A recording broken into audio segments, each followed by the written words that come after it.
Falando em VPN, censura, estava falando de China, né? E tem muitos anos que a gente fala que existe uma espécie de um eixo das ditaduras, um alinhamento entre as ditaduras. O professor Olavo de Carvalho chamou muito a atenção para isso já há alguns anos. Tinha um eixo, né? Você tem os grandes grupos que controlam o mundo e você tem um eixo de alinhamento das ditaduras, do qual fazem parte o Irã, do qual fazem parte a China, a Rússia, a Venezuela, a Nicarágua, Cuba e, desde a eleição do Lula, faz parte também o Brasil. Reparem que os americanos propiciaram a eleição e acobertaram os problemas nas eleições brasileiras para propiciar que o Lula voltasse ao poder, por uma questão ideológica radical do Partido Democrata, que estabelece hoje como as grandes prioridades para os Estados Unidos uma pauta LGBTQ-XYZ, uma pauta abortista e uma pauta ambientalista. Eles acabaram facilitando a eleição do Lula, e o Lula, pelo contrário, para desespero desses americanos enlouquecidos, o Lula se alinhou ao eixo que é o eixo dele. Né? O Lula se associou cada vez mais, de forma mais forte ao BRICS, etc, etc. E todo esse alinhamento ele tem ficado escancarado desde o início do governo Lula. Mas nessa última semana ele ficou ainda mais escancarado. Por quê? Porque só nessa última semana nós tivemos esse caso do Lula consentindo e normalizando o golpe do Maduro na Venezuela, a ditadura do Maduro da Venezuela, enquanto o Zé Dirceu e o PT, a gente vai falar sobre isso, exaltaram todo o processo da Venezuela, e também o Brasil oficialmente se absteve na votação da OEA que poderia condenar esse descalabro em curso na Venezuela. Nesta mesma semana nós tivemos o vice do Lula, né, o Geraldo Alckmin, que foi na posse do presidente da ditadura do Irã, ao lado de vários líderes terroristas, inclusive um que agora está comendo capim nem está comendo capim, né? Deve ter explodido, mas num evento onde as pessoas, estava lá o Geraldo Alckmin sentado e se você olhar as imagens que circularam muito aqui na TV americana e pouco na TV brasileira, você vê os gritos de morte aos Estados Unidos e morte a Israel. E tá lá o Geraldo Alckmin com uma cara de retardado mental, olhando aquele troço, tudo achando muito bonito. E ainda na mesma semana, o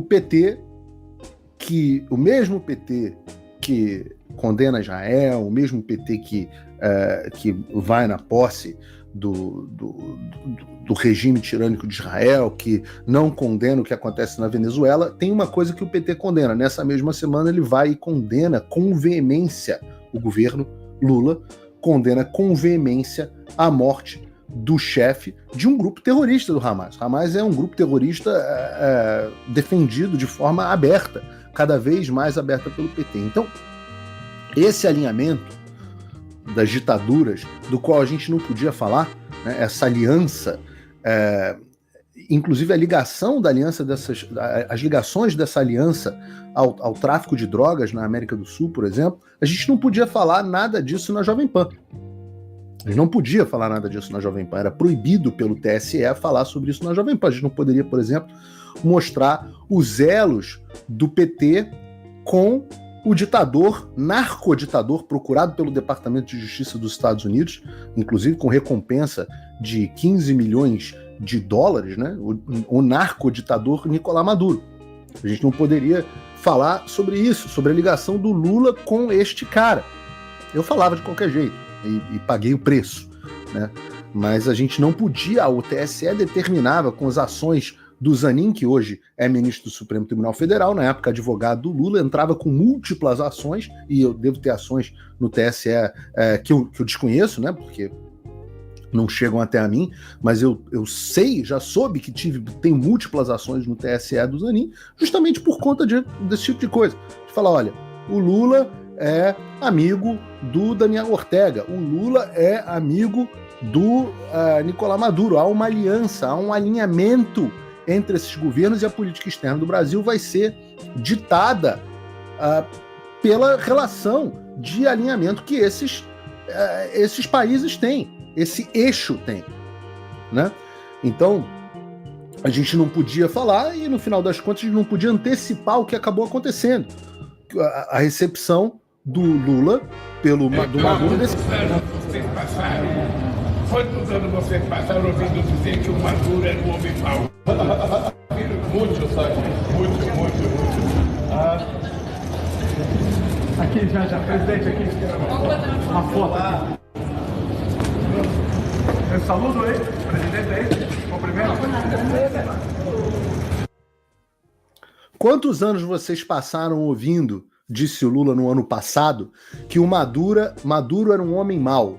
Né? Parece que agora até o Reinaldo Azevedo resolveu, tá? Parece que o Reinaldo resolveu contar aqui pro Lula que o Maduro é um homem mau e segundo o Reinaldo Azevedo, até bolsonarista. Então ele tá avisando ao Lula, que é o amigão dele, que o Maduro é um homem mau e até bolsonarista. Mas o cara tem que ser muito bem pago, né, para passar um ridículo desse que o Reinaldo Azevedo tá passando. Espero que esteja valendo a pena para ele financeiramente. Mas, justiça seja feita, o Maduro foi o único que nunca abandonou o Lula. Quando o Lula estava preso, quando o Lula estava escorraçado por essa mesma mídia, por esses mesmos Reinaldos Azevedos, por essa mesma mídia que hoje exalta o Lula, a mídia que passa pano, que diz que o Lula, poxa, tem que melhorar nessa relação, nessa condução com o Maduro, a gente vai falar sobre isso. Quando essas mesmas Miriam Leitoas, quando essas mesmas Vacas, quando essas mesmas Eliane Cantanhede, André Sadi, sei lá, quando todas essas mesmas pessoas estavam bicando o Lula no chão, porque naquele momento o Lula não interessava mais ao establishment de esquerda, era o corrupto, Maduro nunca saiu do lado do Lula. E justiça seja feita, até estava conversando isso com um amigo meu, muito ligado, né, ao PT, e ele estava dizendo, olha, cara, Maduro deve saber os podres todos do Lula, de coisa que a gente nem sabe. Então, tem um aspecto aí de gratidão, tem um aspecto de alinhamento ideológico, mas tem um aspecto de chantagem. E a gente vai ver um pouco sobre... Vou relembrar um pouco dessas ligações no programa de hoje. E eu acho que por isso que o Lula recebe o Maduro da forma que recebe e chega ao ponto de explicar para o Maduro qual é o problema da Venezuela. E o problema da Venezuela para o Lula não é o povo sem liberdade, não é a falta de eleições transparentes, não é a perseguição de oponentes, não é o colapso econômico, não é a miséria, tudo isso é corriqueiro para o Lula. O problema que a Venezuela passa, segundo o Lula, é que o Maduro não é bom em construir narrativas melhores. Como, por exemplo, o Lula chama a Venezuela de uma democracia relativa. Uma democracia relativa. Você sabe a narrativa que se construiu contra a Venezuela, né? Da antidemocracia, do autoritarismo. Sabe? É narrativa. Então eu acho que cabe à Venezuela mostrar a sua narrativa para que possa efetivamente fazer as pessoas mudar de opinião. O problema é esse, é só a Venezuela mostrar sua narrativa para manipular a opinião pública. Bom, deixa o vídeo aí, Bruno. A narrativa para manipular a opinião pública. Então, não é um problema, não tem... O Maduro, ele não é um homem mau, ele é só um homem mau em apresentar narrativas, em manipular a opinião pública. Cadê? Ela tem problema da democracia, que o governo não tem das contas. Então é preciso que você construa a sua narrativa. E eu acho que por tudo que nós conversamos, a sua narrativa vai ser infinitamente melhor do que a narrativa que eles têm contado contra você. É efetivamente inexplicável um país ter 900 sanções porque o outro país não gosta dele. É inexplicável. Não só não é inexplicável, Lula da Silva, como muitas destas sanções estão já knock knock, batendo na sua porta. Porque a comunidade internacional não se relaciona com ditaduras da mesma forma que se relaciona com democracias. E por melhor que tenha sido todo o seu aparato de imprensa em montar a sua narrativa, em contar a sua narrativa mentirosa de que você ganhou as eleições de forma legítima, essa narrativa está sendo, aos poucos, demolida aqui fora. Eu digo para vocês, eu mostro essa transformação na comunidade internacional e realmente a gente precisa continuar trabalhando cada vez mais para isso, e é uma briga longa, não é uma briga do dia para a noite. Mas a comunidade internacional, e ontem no programa da Briana Morello, essa comparação foi feita de forma evidente. A comunidade internacional, principalmente os conservadores, estão vendo que a situação do Brasil é simplesmente uma narrativa melhor para o que está acontecendo dentro da Venezuela. E a gente precisa continuar trabalhando para isso. E quais serão as consequências para isso? O Lula deve ter inventado esse número, mas essas tantas centenas de sanções contra o país e principalmente contra os ditadores e violadores de direitos humanos desse país. Você não pode ter um país que faz como Maduro fez com o ex-deputado, ou como o Brasil fez com o seu ex-deputado, Daniel Silveira, que some com capangas, sequestram opositores políticos no meio da noite, como foi feito na Venezuela, e como foi feito no Brasil também. Eu dei o exemplo aqui no programa passado do Cacique Sererê.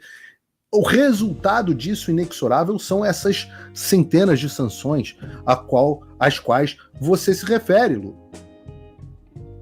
E na verdade, essa narrativa é precisamente o motivo pelo qual a gente não podia mostrar a realidade durante a campanha eleitoral na televisão, na Jovem Pan.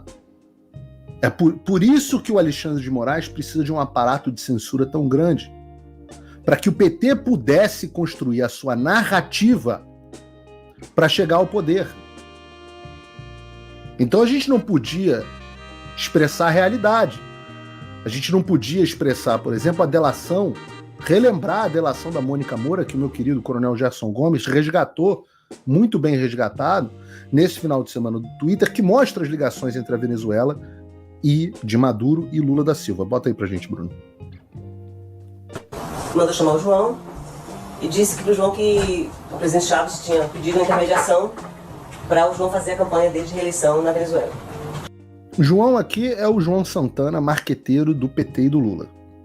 Seria em 2012, praticamente a mesma época da campanha de São Paulo, que a gente faria também a campanha de Haddad neste ano de 2012, né? Fizemos, né? Então, eu convidei o João Santana para fazer a campanha de Hugo Chávez. Haddad, para quem estivesse confundindo, é o Tachad, o atual ministro da Fazenda. Muito amigos. E Muito amigos. Segundo o Lula, o Hugo Chávez pediu essa intermediação. Então, aí o João foi sozinho a primeira vez, eu não fui da primeira vez. Foi uma reunião lá em Caracas, isso ainda em 2011, com o Zé Dirceu. Que era a pessoa que fazia o contato com o pessoal da Venezuela. Nessa época estava no Brasil também Quem fazia o contato com o pessoal da Venezuela era o José Dirceu. Tá dizendo que a moça, numa delação. Tá gravado. Embaixador, na época ele não era. Ele era embaixador. O embaixador Maximiliano Avelar, aqui no nome dele, que a gente chama de Max, que era embaixador da Venezuela no Brasil. Tá muito amigo do Zé Dirceu também, muito próximo. E viajaram, a primeira vez foi João Santana, Zé Dirceu, o Max, que estava no Brasil, e também o Franklin Martins, que foi também convidado para integrar a campanha. Franklin Martins, se vocês não lembrarem, era um dos principais comentaristas políticos da Rede Globo e que também, com um histórico de terrorista de esquerda, mas um dos principais comentaristas políticos da Rede Globo até os anos de 2000 e pouco, quando depois ele foi para o governo do Lula para cuidar das comunicações. Então, olha o tamanho, essa turma maravilhosa, todos amigos muito próximos, indo para a Venezuela do Hugo Chávez / Maduro. Nessa primeira viagem, inclusive, tem um dado interessante, que o João, depois de casa comentando, que eles foram de jatinho para a Venezuela, um jatinho da Andrade Jets. Foi disponibilizado para que eles fossem de São Paulo a Caracas. Para tratar de jatinho da Andrade? Conseguiu assim. Então, o João fez a primeira reunião que não estava o Chaves. O Chaves estava doente, mas se escondia muito a doença dele. causa da eleição, para não fragilizá-lo por causa da eleição. Então assim, tiveram uma reunião com o Maduro, que na época, Nicolás Maduro, que na época era o chanceler da Venezuela, e com mais 2 ou 3 pessoas do núcleo. Você reuniu lá na Venezuela? Lá na Venezuela, no... Reunião você estava? Não, a primeira vez eu não fui. O João foi só. E eu fui no Palácio de Miraflores, só que o Chaves não estava. E tava o Maduro, que o João me contou. Tava o Maduro, ele, o Franco Martins, o Max, o embaixador, o Zé Disseu, e mais umas 2 pessoas de lá da Venezuela, que são muito próximas. O embaixador da Venezuela aqui do Brasil. Isso, aqui no Brasil. Ele era na época, hoje ele não é mais, eu acho. Ele continua no governo lá, mas ele tem outro cargo, não sei qual. Então fizeram uma reunião, era uma reunião política, para ver qual a disponibilidade. O Lula estava? Não, o Lula nunca foi nenhuma vez. Certo. O Lula fez contato só com o João, e depois sempre perguntava como é que está a campanha, no decorrer da campanha que nós acabamos realmente fazendo.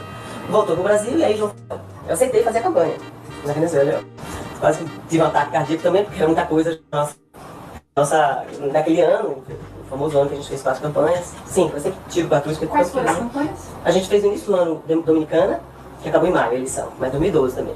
Na sequência, emendamos com Haddad, Angola e Venezuela. Tudo ao mesmo tempo. Aí foi em agosto, 31 de agosto. A eleição... Então, entenda, todas as campanhas do PT e campanhas da Venezuela, e quem pagando a viagem, Andrade Gutierrez. Tem mais vídeo para passar. Passa o próximo vídeo, Bruno. Comenta no final. Pagamento. Na segunda reunião que eu tive já com o Maduro, sempre participava, e esses 2 ministros, me disseram que a Odebrecht ia pagar uma parte, fazer uma colaboração para a campanha do Chaves. O Maduro. Ele me disse, olha, a Odebrecht vai pagar uma... A Odebrecht, eu só estou relembrando aqui, a Odebrecht, a mesma que pagava propina para o PT, Andrade Gutierrez, a mesma que pagava propina para o PT, ia pagar uma parte. E Andrade Gutierrez também vai colaborar. Aí eu falei, tá, você vai. E a outra parte eu pago aqui. Você paga aqui comigo. Então, a outra parte é você paga aqui no Brasil. Sim, e o Franco Martins cobrou a parte dele, que eu nem lembro quanto era, que foi nossa, porque a gente fazia tudo, e ele fez só a internet. Mas ele cobrou, eu acho, se eu não me engano, foi 8 milhões de dólares ou 10 milhões de dólares da parte dele. 8 milhões de dólares. O Franklin Martins, se eu não me engano, comprou 8 milhões de dólares. Eu sei disso por quê? Porque quando a gente foi acertar de receber dinheiro, o Maduro falou pra mim o seguinte, olha, você vai receber dinheiro comigo. E eu não quero ficar pagando a todo mundo, assim, muita gente, eu não quero esse contato com muita gente. Então é o seguinte, eu pago pra você a sua parte e eu pago a parte do Franklin Martins. Na verdade, quem atuava mesmo, quem fazia tudo mais, na parte administrativa era a mulher dele, a Mônica Monteiro. A mulher do... Então você repassa, ok? Eu falei, ok. Então o Maduro me pagou quase semanalmente dinheiro, ele pegava dinheiro na própria chancelaria, lá no prédio da chancelaria, às vezes no Palácio de Miraflores. Porque às vezes ele me chamava na chancelaria, eu ficava lá. Pegava dinheiro na chancelaria, no Palácio de Miraflores, abre o cofre, pega o dinheiro e dá pra moça. Dinheiro vivo. Horas esperando. O próprio Maduro? O próprio Maduro, pega da mão dele malas de dinheiro, várias. Você não tinha receio lá na Venezuela? Tinha muito. Sabe o que ele fazia? Ele mandava me buscar com o carro dele, carro blindado, carro preto, aquelas caminhonetes de roqueiro americano, roqueiro não, de funkeiro americano, sei lá, rapper americano. Com mais 2 carros, um na frente e um atrás, me levavam pra chancelaria, entrava pra garagem, os seguranças subiam comigo na sala dele, eu ficava lá esperando, ficava muito cadeira do Maduro. Eles não têm o menor compromisso com o horário. Depois ele me chamava na sala dele, conversava um pouquinho, conversa fiada, de política, e depois me entregava o dinheiro. Ele próprio, não era mandado ninguém me entregar, ele entregava o dinheiro. Depois eu descia com segurança dele, os seguranças, para mim na garagem, o carro estava esperando ele me levar até o hotel, de volta. Um carro no meio, 2 carros, não tem de atrás. Aí lá eu fazia distribuía da Mônica Monteiro, que ela tinha uma coordenadora de produção dela que estava em Caracas, ela ficava lá. Era ela, ou então o rapaz que era o diretor da parte de internet, que trabalhava com o Frank, também seria dinheiro, Laete. Então eu passava a parte da Mônica sempre e fazia meus pagamentos. Era muito dinheiro? Era muito dinheiro. Era assim, as entregas variavam entre $500 mil de cada vez, às vezes 300. Cheguei a receber $800 mil de uma vez. Esses pagamentos? Chamava as pessoas que eu tinha que pagar, os fornecedores, as pessoas que eu tinha que pagar, eu paguei. Praticamente, pra gente não, eu paguei tudo fora da Venezuela. Tudo sem. Paguei tudo fora. Tudo fora. Ainda mais na Venezuela, né? Um país que não apoia. Você não contratou segurança? Eu tinha segurança. Eu tinha segurança, a campanha toda tinha segurança, e eu aluguei um carro pra mim, eu não ficava lá direto. Eu jogo claro, eu fazia várias campanhas. Então a gente ia, ficava 2 dias, 3 dias, normalmente eu ia nessas datas que já estavam lá dentro da casa. Você contratou segurança? Vários. A minha casa, a casa que funcionava a produtora, uma casa grande no bairro chamado Bairro do Jockey Club, era praticamente dentro do Jockey Club, ela era cercada de segurança. Eu tinha uns 8 seguranças. E às vezes eu levava, não pra essas de dinheiro, mas às vezes eu andava com o meu motorista e um segurança no carro. Coisa que eu nunca fiz no Brasil, nunca nem, mas lá eu andava com o motorista e um segurança. Eu levava lugar, até pra ir almoçar. Eu morria de medo, não é que eu não tinha medo, eu tinha um pavor do que podia acontecer, mas eu ia fazendo, eu ia tacando, entendeu? Eu recebi mais de $10 milhões lá. em dinheiro durante 8 meses de trabalho. Quase 9 meses de trabalho. A gente começou no início do ano, a gente começou isso em fevereiro, não sei, não me lembro bem, a gente começou a montar, eu já comecei a receber dinheiro. Então, assim, e aí, ao mesmo tempo, negociando com... não negociando, porque eu já estava negociando, mas tendo encontros com o diretor da Odebrecht na Venezuela, o senhor Euzenando, o nome dele aqui, o sobrenome e o sobrenome, ele era diretor-geral da Odebrecht na Venezuela, para acertar os pagamentos da outra parte. A Odebrecht ficou com 7 milhões de dólares para pagar, e a Andrade ficou com 5. Seria 5 da Andrade e 7 da Odebrecht. Só para deixar claro para você que não entendeu, esses 5 milhões da Odebrecht, 7 milhões da Odebrecht, que tudo iam usar, meio confuso, né? O que ia ser para a campanha do Tachad, fracassada, e da campanha do Maduro, esse dinheiro era seu, era meu. Esse dinheiro é dinheiro de obra superfaturada, que ia para a Venezuela em... muitas vezes, não só dinheiro de obras de campanha, mas de obras superfaturadas na Venezuela, dinheiro que o BNDES mandava para a Venezuela. Quando eu digo que a Lava Jato foi um grande engodo na forma que ela condenou o Lula, onde ela serviu para liberar o Lula para ele estar vivendo o que ele está vivendo aí, é que aquela condenação mequetrefe, desrespeitando o processo legal, serviu para mascarar todo o verdadeiro crime do Lula, que foi o financiamento das narcoditaduras da América Latina com o nosso dinheiro. E agora, na Argentina, também usou o nosso dinheiro para tentar impedir que o Milei fosse eleito. Ora, o que foi o programa Mais Médicos, se não uma forma de subsidiar a ditadura comunista de Cuba, que estava quebrada antes dos Mais Médicos. Então, em vez de condenar o Lula pelo verdadeiro crime dele, pelos verdadeiros crimes, que foram a usurpação completa da democracia, da república, do funcionamento da república, tanto no Mensalão primeiro, quanto no Petrolão e Lava Jato depois, com o financiamento das narcoditaduras na América do Sul. E tivemos situações parecidas na Bolívia, tivemos situações parecidas em Nicarágua e por aí vai. Esse dinheiro, ao qual que essa senhora está ali dizendo, eram 500 mil dólares, 800 mil dólares, etc, etc, isso é a ponta do iceberg, isso é para pagar os marqueteiros. E, claro, para os companheiros também enriquecerem. Afinal, o dinheiro que está fora não está sujeito a Tribunal de Contas, ele pode ser lavado por uma empresa de fora com toda a facilidade do mundo. E até o próximo Paulo Figueiredo Show. E não deixa de marcar o seu like e se inscrever no canal se você não inscreveu, e se inscrever no meu novo perfil na rede do Elon Musk, que eu quero chegar a pelo menos 100 mil pessoas em breve. Até a próxima.